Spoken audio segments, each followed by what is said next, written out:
prinsip sholat subuh itu, 2 rakaat sebelumnya bukan hanya menghadirkan teman-teman sekalian pahala yang begitu banyak, tapi keberkahan dalam beraktivitas. Orang-orang yang mengejar 2 rakaat sebelum subuh ini, kalau dia sempat berdoa di dalam sujudnya, yang terakhir, ini kasus yang terakhir, ini yang paling menarik. Nabi dalam perjalanan, kemudian di situasi dini hari, sudah sholat malam dan seterusnya, Nabi minta Bilal berjaga. Riwayatnya sahih, Bilal kamu berjaga. Kata Bilal, saya ikut tidur ya Rasulullah, nanti saya bangunkan semua. Kata Nabi, kamu berjaga. Saya ikut tidur ya Rasulullah, baiklah kamu tidur. Tapi sebelum subuh kamu bangun. Ya, kemudian bangunkan yang lain. Apa yang terjadi? Tiba-tiba mereka semua tertidur. Termasuk Bilal. Tidur semuanya, bangun-bangun, sudah merasa matahari sudah menyengat ke pipinya. Pipi Nabi. Artinya pada saat itu, Nabi bangun sudah melewati batas sholat subuh. Batas yang tetap waktunya. Nah, apa yang paling menarik? 2 hal. Hal yang pertama, ketika bangun Nabi katakan, wailak ya Bilal, celaka kamu Bilal. Katanya kamu bangun, ternyata kamu ketiduran juga. Oke? Nah, lalu Nabi ajarkan, kalau kamu belum sanggup mengerjakan sesuatu, jangan memaksakan diri. Serahkan kepada yang lain lebih mampu, atau bermohonlah kekuatan kepada Allah. Ini pelajaran yang sangat penting. Tapi yang paling menarik, Nabi setelah itu minta kepada para sahabat untuk berwudu, kemudian Nabi Bilal mengumandangkan adzannya. Yang paling menarik setelah itu, Nabi tidak langsung mengerjakan sholat subuh, tapi mengerjakan 2 rakaat sebelum subuh ini dulu. Sebelum sholatnya. Bayangkan, saya mau katakan begini, lihat baik-baik. Bu, subuh yang dimaksudkan bukan waktu subuhnya sebelum sholat fardunya. Sebelum dikerjakan sholat fardunya, diawali dengan sholat sunnah dulu 2 rakaat, masih dikerjakan. Nah, para ulama hadis mengatakan, kalau 2 rakaat ini tidak penting pada saat itu, mustahil dikerjakan. Pasti Nabi akan langsung kepada sholat subuhnya yang 2 rakaat. Menariknya, Bilal memberi isyarat, setelah itu sholat sunnah, setelah sholat sunnah kemudian qomat, baru ditunaikan sholat subuhnya. Ini menunjukkan keutamaan 2 rakaat sebelum subuh, itu jauh di atas sholat-sholat sunnah yang lainnya, bahkan yang mengiringi sholat fardu. Ada keutamaan khusus dibanding sholat-sholat yang lain. Jelas? Nah, sekarang saya kembalikan kepada apa yang kita bahas tadi. Jadi, saking pentingnya sholat subuh ini, teman-teman sekalian, fokus. 2 rakaat sebelum subuh saking pentingnya, maka dalam keadaan-keadaan bahkan Anda bangun terlambat pun, ini hadis-hadis sahih mengajarkan masih boleh menunaikan 2 rakaat sebelum subuhnya. Pertanyaannya, apa keutamaannya? Sampai-sampai itu dijaga, bahkan dalam keadaan seakan terlambat dalam menunaikannya. 1.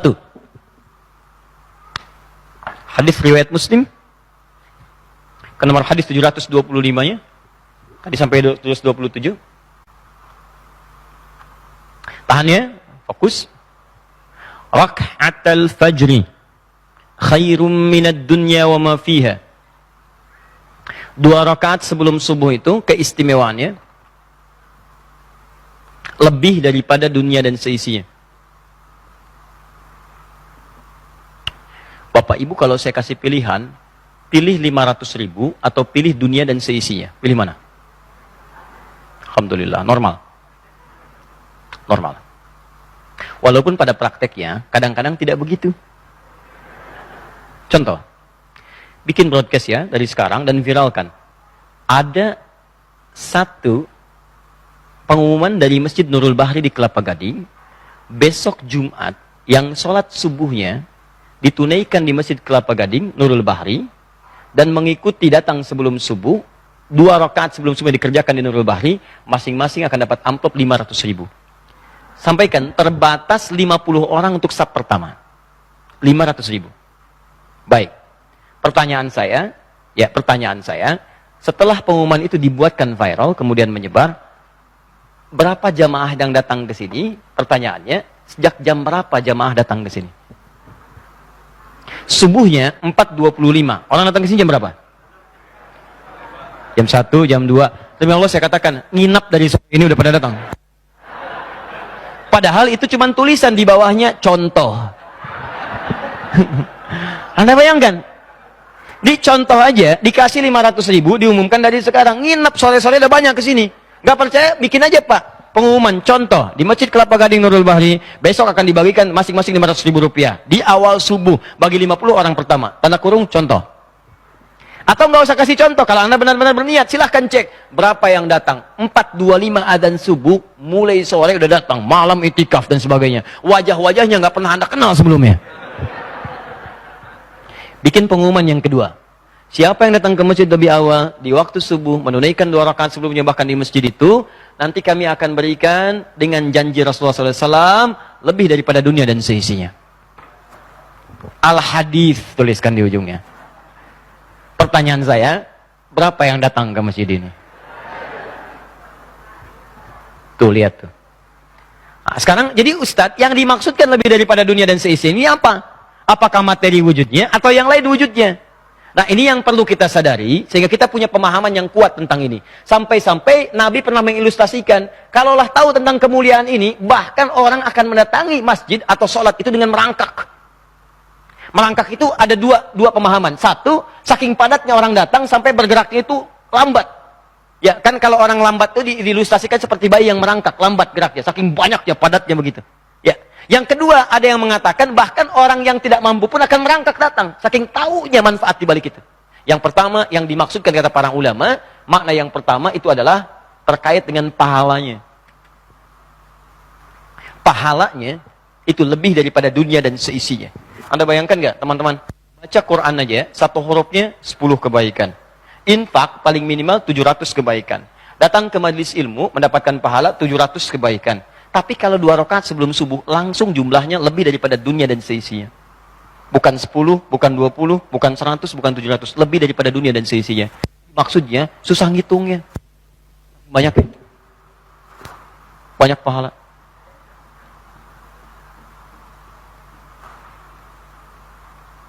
Nih, antum datang ke masjid ya. Niat untuk ta'lim sholat. Baru datang nih. Datang itu udah dapat 25. Hadis Muslim. Satu keduanya 500 tahun, 2 ketiga 500 tahun. Kemudian sholat, kalau berjamaah 27. Kalau sendirian 10. 10 itu di Quran surah 6 ayat 160, man ja'a bil hasanati falahu asyru amsalihha. 10 itu satu keduanya 500 tahun, 2 ketiganya 500 tahun.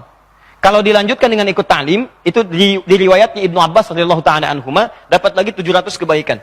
Sampai antum pulang, 700 itu dilipat gandakan, jarak satu keduanya 500 tahun.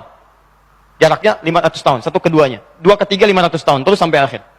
Tapi kalau Anda menunaikan 2 rakaat sebelum subuh, itu pahalanya lebih daripada dunia dan seisinya. Langsung tanpa hitungan, saking banyaknya. Nah, apa pentingnya pahala ini? Kalau bicara pahala, bukan urusan dunia, nanti urusan akhirat. Itu menentukan di akhirat. Kalau nggak percaya, silahkan meninggal dulu, nanti akan kelihatan. Ya. Walaupun kita nggak bisa milih, Tapi yang mau saya sampaikan begini, pahala itu diantara manfaatnya, saat Anda kumpulkan lebih banyak, itu yang bisa menutup dosa sekaligus menaikkan Anda ke derajat surga paling tinggi. Karena rumus dosa dengan pahala itu begini. Anda dapatkan pahala, maka dosa akan ditutup dengan pahala itu. Ini di hadis Muslim, riwayat sahabat Abu Hurairah.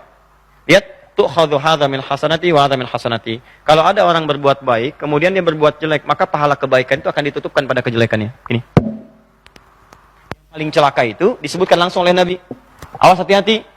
Yati yaumal qiyamati bi salatin wa siyamin wa zakatin walati qad syatama hadza wa qadhafa hadza wa daraba hadza. Ada orang saat di dunianya rajin salat, sunahnya dikerjakan. Ini kalau Nabi berbicara enggak akan dusta, pasti benar ini. Jadi ada yang rajin salat, rajin puasa, rajin zakat. Cuman sayang, wa yati qad syatama hadza, dia juga rajin mencela orang. Jadi kalau Nabi katakan begitu akan terjadi. Orangnya rajin salat, cuman senang juga mencela orang. Senang juga menuduh orang, wa qadhafa hadza, qadhafa itu nuduh. Ini unik.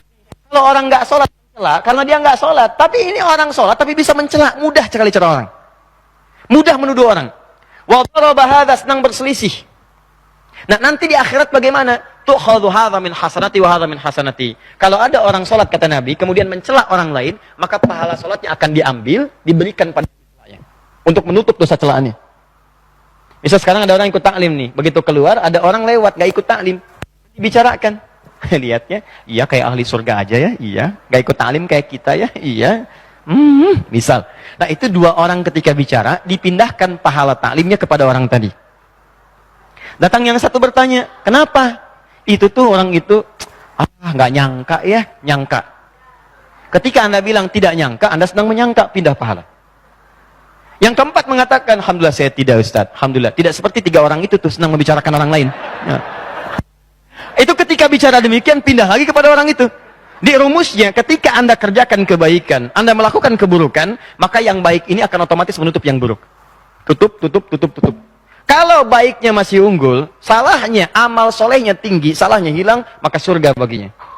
Kalau ini nggak bisa nutup, solehnya kurang, salahnya masih banyak, maka neraka untuknya. Salah dengan soleh seimbang, maka ditempatkan di Araf namanya, bukit tertinggi antara surga dengan neraka. Karena itu ketika Allah menerangkan tentang surga pertama kali dalam Al-Quran, di Quran surah kedua ayat 25, maka disebutkan iman dan amal soleh. Wabashiril ladzina amanu, berikan kabar pada orang-orang beriman itu, wa amilus solihat, dan dia telah mengumpulkan pahala dengan amal soleh. Annalahum jannatin tajri min tahtihal anhar. Dengan amal soleh itu, maka kami siapkan surga terindah untuknya dengan segala keindahan di dalamnya. Pertanyaannya, lihat sini. Berarti untuk Anda masuk ke surga itu, Anda membutuhkan pahala. Sekarang pertanyaan saya, siapa yang sudah merasa terjamin masuk surga? Tidak ada yang merasa terjamin. Artinya, ini ada yang unik teman-teman sekalian. Saat bersamaan, Anda merasa dosanya banyak. Juga merasakan pahalanya belum cukup ke surga. Nah, yang jadi pertanyaan adalah, kan ini dunia akan kita tinggalkan, dan kita sadar itu. Kita akan wafat.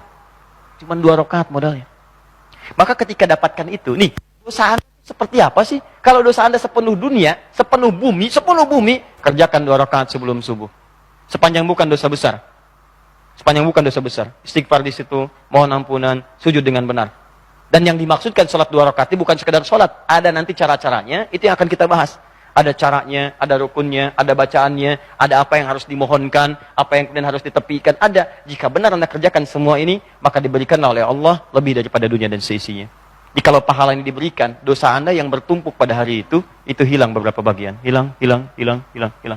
Apalagi saat mengerjakan amalan ini, Anda bertobat dari dosa-dosa yang pernah dikerjakan, termasuk dosa besar. Maka Anda berpeluang habis semua dosa itu. Dan mungkin seperti yang pernah terjadi di satu tempat. Ini viral kisahnya. Ya, Masya Allah. Dia seorang yang sangat buruk perilakunya. Kemudian tiba-tiba dia pengen sholat. Orang sudah mulai mengusir dan sebagainya. Kemudian dibimbing oleh seseorang, dari wudunya, dari sholatnya. Begitu dia sholat, ternyata wafat dalam keadaan sujudnya. Dan dia wafat dalam keadaan husnul khatimah. Jangan pernah nilai orang dari covernya, dari luarnya. Karena boleh jadi hati kecilnya ingin kembali kepada Allah. Begitu seorang ingin kembali, maka Anda rangkul, ajarkan kepadanya. Begitu dia tobat, Anda mendapatkan bagian dari pahalanya. Kalau orang ini masih hidup, setiap dia beramal, Anda mendapatkan bagiannya. Qadar Allah dia haji, Anda belum. Maka Anda mendapatkan pahala hajinya tanpa dikurangi sedikit pun. Indah. Paham ya? Maka ini cara memahaminya begini. Makanya kata Nabi, kalau orang tahu tentang ini, orang akan datangi itu 2 rakaat itu dengan membungkuk, dengan merangkak. Datangi, karena tahu ini peluang ini kalau nggak dapat sekarang, nunggu lagi besok. Dan besok itu belum tentu hidup. Itu masalahnya. Jadi kalau Anda sia-siakan yang sekarang, makanya setannya itu kadang-kadang demikian, Pak. Dipaksa nonton malam, begadang lewat, subuhnya lewat, 2 rakaat yang nggak dapat, dipaksa nunggu besoknya lagi. Sedangkan besok Anda belum tentu hidup. Ya, begadang jangan begadang lah, kecuali ada perlunya, kan? Nabi juga begadang, ya kecuali ada perlunya. Ada perlunya, silahkan. Diskusi dengan sahabat, dan selesai, beliau istirahat. Jelas sampai sini? Nah, jadi, kenapa ini sholat? Kita harus paham sampai ke titik ini. Sampai ke titik yang paling dalam. Kenapa dikejar? Kenapa masih ditunaikan? Kenapa seakan-akan terlambat, tapi masih ditunaikan juga? Karena yang diburu, bukan cuma 2 rakaatnya, tapi keutamaan di baliknya. Itu poinnya. 2, yang terakhir. Keutamaan kedua. Tahan sebentar ya, nanti saya berhenti 5 menit lagi. Yang kedua, kenapa 2 rakaat ini begitu diburu, padahal belum masuk kepada fardunya? Karena 2 rakaat ini, ketika Anda kerjakan, di awal-awal waktu, saat azan selesai dikumandangkan, maka juga menjamin keberkahan dari Allah bagi pelakunya. Fi bukuriha. Kejar, kata Nabi SAW, ibadah sholat subuh itu sejak awal waktunya, fi bukuriha. Awal waktu itu dimulai selesai azan berkumandang, kerjakan 2 rakaatnya. Maka orang yang mengerjakan ini, ada isyarat dari Nabi SAW, maka minimal aktivitas dia di hari itu akan dalam lindungan dan keberkahan Allah Subhanahu Wa Taala. Prinsip sholat subuh itu, 2 rakaat sebelumnya, bukan hanya menghadirkan teman-teman sekalian, pahala yang begitu banyak, tapi keberkahan dalam beraktivitas. Nah, prinsip keberkahan itu bisa bergabung pada asas manfaat atau kebutuhan dalam penggunaan sesuatu. Ada orang semua yang diinginkan mesti dipakai, mesti dibeli. Ada orang apa yang dibutuhkan, itu yang diprinsip dalam kehidupan. Maka kalau Anda seperti itu, hidupnya akan enak. Haus itu butuh minum. Minuman apa saja yang halal dan baik, dia akan minum. Beda dengan orang, ada air bening, ada jus ada, tapi minta yang macam-macam. Saya pengen buah naga yang dari Hong Kong. silahkan sana. Jelas ya? Ya. Maka keutamaan yang terakhir, saya tutup. Sebelum saya bahas bagaimana cara menunaikannya.